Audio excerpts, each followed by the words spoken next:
Point to be noted my Lord, मेरे बच्चों जरा ध्यान से देखो। अगर मैंने बोल दिया टेंशन डायमेंशनलेस है तो ये ट्रांसलेटर की दिक्कत थी। टेंशन इज फोर्स और फोर्स की यूनिट आपको पता है न्यूटन। अगर ऐसे पढ़ोगे तो 0 नंबर मिलेगा।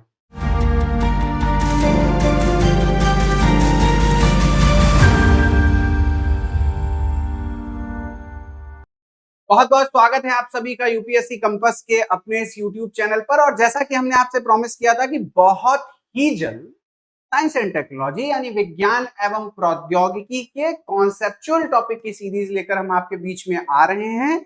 और हमने अपने इस प्रॉमिस को आज शुरू कर दिया है और अब डेली आपके लिए हम इसे पूरा करते रहेंगे।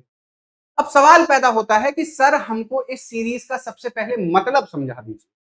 तो मतलब बेटा ये है कि साइंस एंड टेक्नोलॉजी के पेपर्स को अगर आप ध्यान से देखेंगे, उनके पीवाईक्यूज में जिस तरीके से चेंज आया है साल दर साल, और इस समय जितने डायनेमिक क्वेश्चंस उस एक सेक्टर से पूछे जा रहे हैं, तो ऐसे में क्वेश्चन करना हमारी मजबूरी बन जाता है। क्योंकि आपको यह भी पता है कि हिस्ट्री भी टफ होती जा रही है, पॉलिटी का भी स्टैंडर्ड बहुत बढ़ गया है। ऐसे में साइंस एंड टेक्नोलॉजी से बचा नहीं जा सकता, इकोनॉमी से बचा नहीं जा सकता, पॉलिटी से बचा नहीं जा सकता। तो ये जो बचने की प्रवृत्ति है इसको आपने छोड़ना होगा। सबसे पहले आपने क्या करना है, आपने घबराना नहीं है। इस सेशन को देखते हुए हम पूरा आपको प्रयास करेंगे एकदम वेल ट्रेंड करने की कि साइंस के क्वेश्चन सॉल्व कैसे करने हैं। अब इसमें दो चीजों की आपको जरूरत है, पहला कॉन्सेप्ट, दूसरा कॉन्सेप्ट की समझ, और तीसरा उसका प्रैक्टिकल अप्रोच। इन तीन चीजों को अगर आप समझ लें तो साइंस का क्वेश्चन आपके सामने धराशायी हो जाए। है तो इसी दुनिया की चीज ना, मार्स या किसी और प्लेनेट या गैलेक्सी से तो आ नहीं रहा है मामला। तो अगर हमारे बीच कुछ चेंजेस हो रहे हैं टेक्नोलॉजी को लेके, तो हमें उस पर फोकस करने में क्या दिक्कत है। तो सबसे पहले तो डायनेमिज्म लाइए अपने अंदर। जो एक रटी रटाई प्रवृत्ति आपने पकड़ रखी कि वही सर जीव विज्ञान पढ़ लें, भौतिक विज्ञान, रसायन विज्ञान, सामान्य ये पढ़ लिया, सर जैव प्रौद्योगिकी हो गई, नैनो प्रौद्योगिकी हो गई, उसके साथ हम थोड़ा सा चीजों को समझ लें तो रोबोटिक्स, आईटी, क्या हमारा काम चल जाएगा? नहीं, क्योंकि इन सारे टॉपिक्स में आपने एक बात छोड़ दी और वो है करंट अफेयर्स। मैं कुछ शब्द आपके सामने बोलने जा रहा हूं, जरा उसको ध्यान से सुनिएगा। मेटा मटेरियल्स, मन लगाकर नैनो टेक्नोलॉजी पढ़ा है आपने, लेकिन मेटा मटेरियल्स छोड़ दिया है। Synthetic biology, brain integrated chips, semiconductor सुना होगा, लेकिन इसका मैं आपको प्रॉपर सिनेरियो बताऊंगा कि सेमीकंडक्टर इतना इंपॉर्टेंट क्यों है। एक एक टॉपिक पर बात करेंगे ताकि बिल्कुल एकदम क्लैरिटी रहे। अगर अगली बात करें तो रोबोटिक्स में आपने पढ़ा होगा सारी चीजें, पहले से ही मुझे पता है कि आप हर कोने को छान लेते हैं यूट्यूब के पढ़ने के लिए। लेकिन क्या आपने कोबॉट शब्द सुना? क्या आपने कोबॉट टेक्नोलॉजी जानने की कोशिश करी? आपने ये जरूर पढ़ा कि there is a certain thing that is called web 3.0, web 4.0, मन लगाकर इसको रट रहे हैं। पर क्या आपने ये जानने की कोशिश करी कि इकोनॉमिकल सेक्टर में जब आपको इंडस्ट्री पढ़ाई जाती है तो इंडस्ट्री 3.0, इंडस्ट्री 4.0 और इंडस्ट्री 5.0 भी होता है, और ये डायरेक्टली रोबोटिक्स से कनेक्ट होता है। अगर इन टर्म्स को सुन के आपके माइंड में हलचल हुई हो तो रुकिएगा इस वीडियो पर, और अगर नए हैं इस चैनल पर तो चैनल को सब्सक्राइब कर लीजिएगा, सेशन को लाइक कीजिएगा, वीडियो को उन दोस्तों तक शेयर करिएगा जिनको साइंस एंड टेक में दिक्कत होती है। वादे से कह रहे हैं कि चाहे पीसीएस का पेपर देने जा रहे हो, चाहे यूपीएससी, कोशिश मेरी ये रहेगी कि कम से कम इस कॉन्सेप्ट सीरीज का आपको लाभ मिले। क्वेश्चन यहां से मैं गारंटी नहीं ले रहा, मैं कोई पेपर आउट करने नहीं आया हूं कि मैं पेपर आउट कर दूंगा, मुझे इतना ओवर कॉन्फिडेंस अपने ऊपर नहीं है। और यूपीएससी एक बड़ी संस्था है, बहुत ज्यादा इंटेलेक्ट पर्सनैलिटीज आपका पेपर सेट करते हैं, ये बात पहले ध्यान रखिएगा। इसलिए कहीं से कुछ भी पूछा जा सकता है और हर चीज इंपॉर्टेंट नहीं होती। चीज पढ़ते हुए, किसी भी स्टडी टॉपिक को पढ़ते हुए वो इंपॉर्टेंट कैसे होगा ये हमें पता लगाना होता है। चलिए, तो सबसे पहले बच्चा लोग हम शुरू करते हैं जरा सिलेबस की समझ। आज मैं वो डिस्कस नहीं करने वाला हूं कि बायोटेक्नोलॉजी पढ़नी है, कि नैनो पढ़नी है, कि रोबोटिक्स पढ़नी है, ये आप अच्छे से जानते और समझते हैं। आज हम डिस्कस करने वाले हैं कि इसको पढ़ना कैसे है, ये कैसे कनेक्ट करती है रीसेंट पॉलिटी से, ये कैसे कनेक्ट करती है इकोनॉमी से। जरा इस चीज को समझेंगे, और जब आप इस चीज को समझेंगे तो आप समझ पाएंगे कि फिर गौरव सर का सब्जेक्ट कैसे इंपैक्ट करेगा साइंस को, या फिर पॉलिटी जब आपको पढ़ाई जाती है तो वो कैसे इंपैक्ट करेगी साइंस को, या रोबोटिक्स कैसे इंपैक्ट करेगा साइंस को। इसलिए सारे सेशंस को बहुत ही अच्छे और कामनेस मूड में पढ़िएगा। तो कॉन्सेप्ट सीरीज की शुरुआत करते हैं। सबसे पहले सिलेबस की बात करते हैं। आइए, तो जरा मैं यहां लिख देता हूं सबसे पहले आपकी समझ के लिए कि हम बात करने वाले हैं, भाई हमें अंग्रेजी कम आती है ना, एक बार स्पेलिंग चेक कर लेना, क्योंकि मेरे साथ कई बार ऐसा हुआ मैंने लेबर ऐसे लिख दिया, बच्चा कह रहा गलत, डिफेंस को ऐसे लिख दिया। देखो ऐसा है, अमेरिकन और ब्रिटिश एक्सेंट का मामला है, तो भावनाओं को समझना।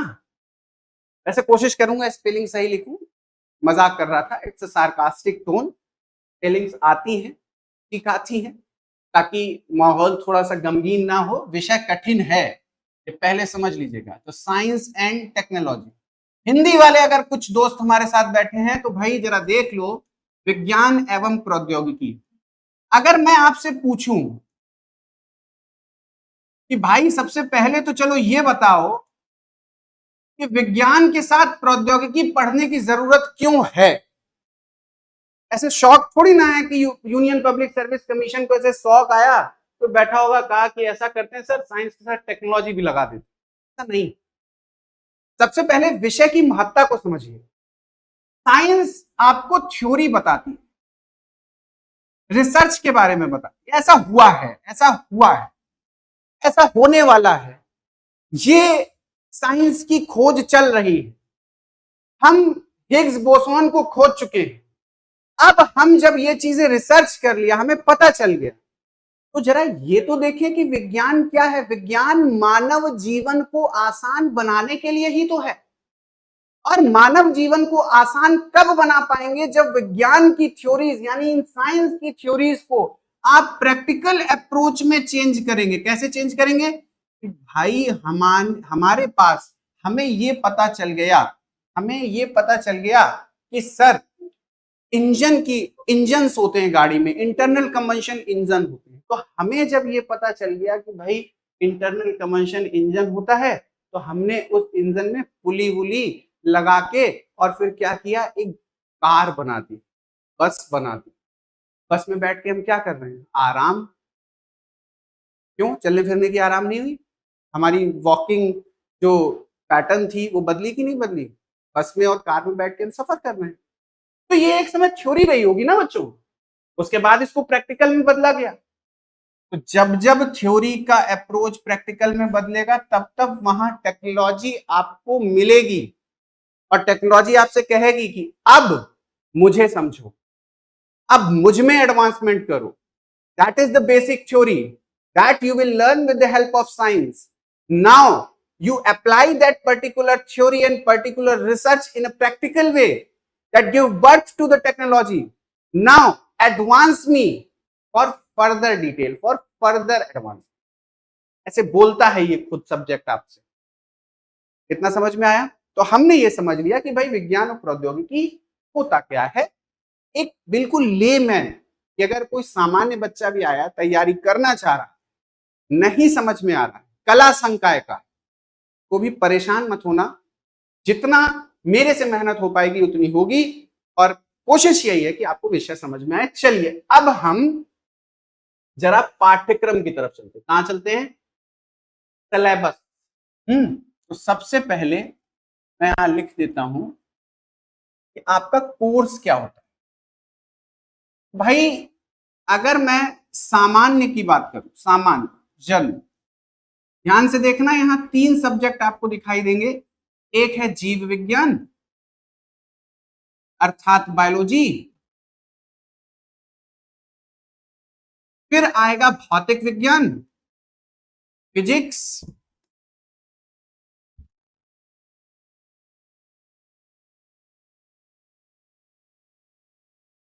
और रिक्वेस्ट है कि इस वीडियो को देखने के बाद अंधेरे कोनों में मत जाइएगा। एक बात जान लीजिए, मैं डेटा माइनिंग बहुत अच्छी करता हूं और मुझे पता रहता है कि कहां पर साइंस में क्या चल रहा है। मैं फिर बताना चाहूंगा, ध्यान रखिएगा, बहुत सारी चीजें हिंदी और इंग्लिश की वजह से गलत होती है, खासतौर पे हिंदी माध्यम के अभ्यर्थी। आपको कठिन इसलिए लग रहा है क्योंकि आप गलत पढ़ रहे हैं। बेटा एक चीज होती है, देखिएगा, स्ट्रेन, ध्यान से सुनना मेरी बात, क्यों गड़बड़ कर रहे हो, क्यों नहीं पेपर हो रहा है। स्ट्रेन का अर्थ हिंदी में बेटा विकृति होता है, इसकी कोई डायमेंशन नहीं होती। मैं एक जगह नहीं 1000 जगह दिखाऊंगा कि जब ट्रांसलेशन किया गया है तो स्ट्रेन को टेंशन बोल दिया गया है और सॉल्व कराते समय यह बोल दिया गया है कि टेंशन डायमेंशनलेस है। Point to be noted my Lord, मेरे बच्चों जरा ध्यान से देखो, अगर मैंने बोल दिया टेंशन डायमेंशनलेस है तो ये ट्रांसलेटर की दिक्कत थी। टेंशन इज फोर्स और फोर्स की यूनिट आपको पता है न्यूटन। अगर ऐसे पढ़ोगे तो 0 नंबर मिलेगा। अब ये जिसने भी गलती की, मुझे नहीं पता किसने की है, मैंने अभी हाल ही में बहुत सारा देखा जिसमें बार बार मैंने स्ट्रेन को लोगों को टेंशन लिखते हुए देखा है। ये ब्लंडर है साइंस में। देखिए ध्यान दीजिए, हमारे वैज्ञानिक, हमारे रिसर्चर ये कोई भी चीज कर रहे हैं बेटा, हिंदी और इंग्लिश, ये लिंग्विस्टिक्स की गलती हुई है। इसलिए विज्ञान में खास तौर पर चाहे इंग्लिश माध्यम चाहे हिंदी माध्यम, लिंग्विस्टिक्स और टर्म पे अच्छे से ध्यान देना आना चाहिए, ये ध्यान रखिए। मैंने आपको एक चीज बता दी कहां पर गलती होती है। चलिए आगे बढ़ते हैं। रसायन विज्ञान, केमिस्ट्री, ये तो बेसिक्स हो गई, ये आपको पढ़ना ही पढ़ना है। इसके बाद आ जाती है अब जैव प्रौद्योगिकी। अब मैं शुरू करता हूं एक बेसिक सी समझ की बात कि भाई जरा मुझे यहां बताओ कि अगर यूनियन पब्लिक सर्विस कमीशन में आप जाना चाहते हैं और देश की सेवा करना चाहते हैं तो 4 चीजें हैं कि भाई चिकित्सा क्षेत्र की बात होगी कि नहीं होगी। क्या चिकित्सा क्षेत्र की बात होनी चाहिए? बिल्कुल। क्या कृषि हमारे देश का मुख्य व्यवसाय इस समय नहीं बना हुआ?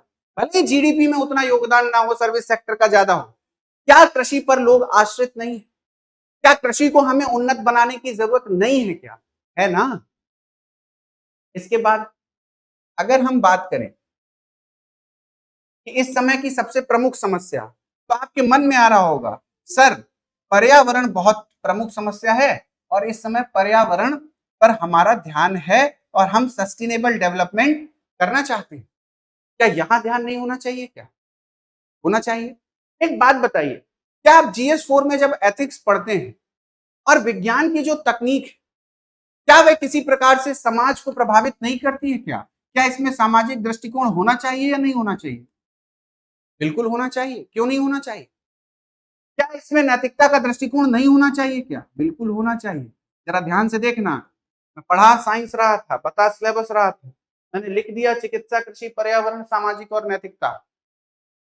सोशल जस्टिस में आप समाज की बात करोगे, न्याय कैसे स्थापित किया जाए। पर्यावरण पारिस्थितिकी पढ़ते हुए आप पर्यावरण की बात करते हो, चिकित्सा की बात करते हो, कृषि की बात करते हो, एथिक्स में नैतिकता की बात करते हो। ये सारे आपके सिलेबस के सब्जेक्ट्स। अब मैं आपको बताता हूं कि साइंस एंड टेक्नोलॉजी का सिलेबस कैसे डायनेमिज्म को ले रहा है साल दर साल। जरा ध्यान से देखना, जैव प्रौद्योगिकी में अगर मैं ये कहूं कि कुछ ऐसी बीमारियां हमारे समाज में हैं जिनका इलाज सामान्य विधि से संभव नहीं, some disease in our society not curable by the traditional medicines or the traditional practice of medical science, तो हम क्या करेंगे? नई तकनीक, नई टेक्नोलॉजी। क्या जेनेटिक इंजीनियरिंग यहां पर एक तकनीक हो सकती है? बिल्कुल हो सकती है सर, ये हमारे सिलेबस का हिस्सा है, हमने पढ़ी है सर। जरा मुझे ये बताना कि जब जेनेटिक इंजीनियरिंग पढ़ रहे थे तो जेनेटिक इंजीनियरिंग का इलाज सस्ता है या महंगा है? तो आपका जवाब आएगा सर तकनीक तो अभी महंगी है, और अगर महंगी है तो क्या ये किसी प्रकार से समाज में विभेद का कारण नहीं बनेगी? क्या ये रिच और पुअर, इन दोनों में विभेद का कारण बनेगी या नहीं बनेगी? सर बिल्कुल बनेगी। और अगर ऐसा होगा तो जरा मुझे एक बात बताना, ये सामाजिक न्याय की दृष्टि से उचित है क्या? आप सरकार में अधिकारी बनने जा रहे हैं, आप विज्ञान पढ़ रहे हैं, आप जैव प्रौद्योगिकी पढ़ रहे हैं, क्या वहां पढ़ी हुई कोई भी विषय वस्तु सामाजिक दृष्टि से न्याय कर पा रही है? क्या क्या अगर मैं बात करूं इसकी मदद से हम डिजाइनर बेबी बना दें, हम क्लोनिंग कर दें? है तो तकनीक ही ना, पढ़नी तो तकनीक ही है। और जैसे ही हमने ये किया डिजाइनर बेबी, क्या ये नैतिक होगा? अभी जगह जगह आप क्या देखते हैं, टेलर्स की दुकानें हैं, यहां कपड़े और सूट बनाए जाते हैं। क्या आप यह चाहते हैं कि हमारे देश में या संपूर्ण विश्व में इस तकनीक की मदद से ऐसी दुकानें खुल जाएं कि यहां बच्चे बनाए जाते हैं ऑर्डर पे? क्या ये प्रकृति के खिलाफ नहीं होगा? क्या ये नैतिकता के खिलाफ नहीं होगा? क्या इस पर बैन है? हाँ बैन है। तो क्या ये GS4 को प्रभावित कर रही है? हाँ जी कर रही है। अब जरा समझें आगे कि क्लोनिंग करके मैं ह्यूमन शील्ड बना दूं वॉर के टाइम, क्या तकनीक का ऐसा इस्तेमाल करूं क्या? नहीं कर सकते। Point to be noted my fellow aspirants that each and every technological advancements have different dimension। जरा इस बात को ध्यान देने की, समझने की कोशिश करना कि अगर इस तरीके की टेक्नोलॉजी आ रही है तो क्या पॉलिटिकल लेवल पर या पॉलिटी के लेवल पर हमारे कॉन्स्टिट्यूशन के अकॉर्डिंग प्राइवेसी इन्फ्रिंज होगी क्या? क्या सुप्रीम कोर्ट ऐसे फैसले दे रहा है कि जेनेटिक इंजीनियरिंग प्राइवेसी के लिए खतरा है क्या? जरा उधर भी देख लेते हैं। तो हम ये समझ पा रहे हैं कि सिलेबस जैसे हम समझने की कोशिश कर रहे हैं ना, और जिस तरीके से आपको समझाया जा रहा है, सिलेबस वैसा रह ही नहीं गया। सिलेबस तो बदला हुआ लग रहा है। और बेटा इस अप्रोच को क्या कहते हैं जरा समझ लेना, और आजकल इसका उपयोग करके प्रश्न पत्र बनाए जा रहे हैं। इसको कहते हैं अंतः विषयी समझ, यानी एक विषय, इंटर डिसिप्लिन अप्रोच, एक विषय का मूलभूत थ्योरी, मूलभूत तत्व दूसरे विषय को कैसे प्रभावित करता है। That one subject, how that one subject, how this technology can impact other subjects, that technology, how that technology can impact economy, how that technology can impact politics. और टेक्नोलॉजी की वजह से आप देख रहे हैं S-400 अभी उपयोग आपने किया, तो क्या दूसरे देश S-400 खरीदने नहीं आएंगे? क्या HQ9 फेल हुआ तो विश्व स्तर पर चाइना की जो छवि थी वो धूमिल, तो HQ9 है क्या? Air defence system. आप कहां पढ़ते हो? टेक्नोलॉजी में। लेकिन इंपैक्ट देखिए कहां पर। तो इस बारे में जानकारी कहां से मिलेगी? इस बारे में आपको जानकारी पॉलिटी वाले सर देंगे, विनीत सर से सीखो, इंटरनेशनल रिलेशन के माध्यम से सीखो। और मैं ये भी बताना चाहूंगा कि यहां पर हमारे पास मॉड्यूल कोर्स है, तो जिसको भी समस्या हो रही है एक सब्जेक्ट में, वो जाकर हमारे ऐप को डाउनलोड करें, लिंक डिस्क्रिप्शन में मैं दे दूंगा। आप वहां से जाके ऐप डाउनलोड करेंगे, मॉड्यूल कोर्स कर सकते हैं। सिर्फ एक कोर्स भी आप कर सकते हो, एक सब्जेक्ट भी पढ़ सकते हो, जिससे आपका जो कॉन्सेप्चुअल नॉलेज है वो बढ़े। चलें आगे। चलो, तो मैंने आपको जैव प्रौद्योगिकी एक सिंपल यूनिट के माध्यम से बताने का प्रयास किया कि कॉन्सेप्ट क्लियर कैसे होते हैं। पहले तो ये समझे ना, पढ़ेंगे तो आगे। और अगर रट्टा ही मारना है तो बेटा एक बात समझ लेना, कम से कम मेरे साथ, मैंने स्वयं जीवन में काम नहीं किया, समझ होनी चाहिए। मेरा मानना है कि बचपन में आप डेरिवेशन करते थे, जरा इसके मतलब समझिए। साइंस में पूरा नहीं आ रहा है तो चीज को डिराइव करने की क्षमता बताएंगे कि LHS बराबर RHS हम कैसे प्रूफ कर दें। हमारे समीकरण अगर एक है, राशियां दो निकालनी है, तो हम दूसरा समीकरण बनाते हैं, डिराइव करते हैं, एंटिटीज को निकालने की कोशिश करते हैं। साइंस यही है, पूरा नहीं सीख पाएंगे, इतनी थ्योरीज हैं, कैसे करें? तो सर उसको सीखने के लिए सबसे इंपॉर्टेंट है, साथ में बने रहिए, कॉन्सेप्चुअल नॉलेज पहले स्ट्रॉन्ग करिए, फिर आगे की बात करेंगे। चलो आगे बढ़ते हैं और जरा इसको समझने का प्रयास करते हैं। मैंने आपको इतना तो बता दिया कि यहां पर इस तरीके से सब्जेक्ट डिजाइन। चलो now move on to the further queries कि अगर मैं एक यूनिट की और बात करूं जो कि आजकल बहुत बढ़िया तरीके से इस सिलेबस को कवर किए हुए और आप उसको इस्तेमाल भी करते हैं। चलिए जरा रोबोटिक्स की बात करें। बात बताइए, ये है तो यूनिट आपने खूब पढ़ी होगी डिफरेंट जगह जाके कि ये रोबोट बन गया, वो रोबोट बन गया, कक्ष बना दिया गया। श्योर, रेक्स के बारे में सुनते होंगे, बॉस्टन डायनेमिक्स के बारे में सुनते होंगे, एटलस रोबोट के बारे में सुनते होंगे कि कूका आ रही है पुणे में प्लांट लगाने। क्यों आ रही है कूका? को कूका, ये जो जर्मनी की कंपनी कूका, इसको ऐसा क्या पड़ा है कि भारत में इसको प्लांट लगा? ऐसे मन में विचार तो आया नहीं होगा अचानक से। और चूंकि हम इस बात पर नहीं ध्यान दे रहे कि वो क्यों प्लांट लगाने, और यही प्रश्न आएगा और यही जीरो आएगा। इसलिए अगर जीरो नहीं होना है तो जरा बात को समझ लेना।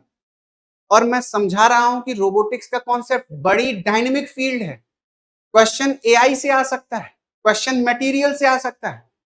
आपको पता है कि भारत ने भी अभी एयर डिफेंस सिस्टम में स्वार्म रोबोटिक्स का इस्तेमाल किया है। कह रहे सर ये कहां, ये कहीं मिला नहीं।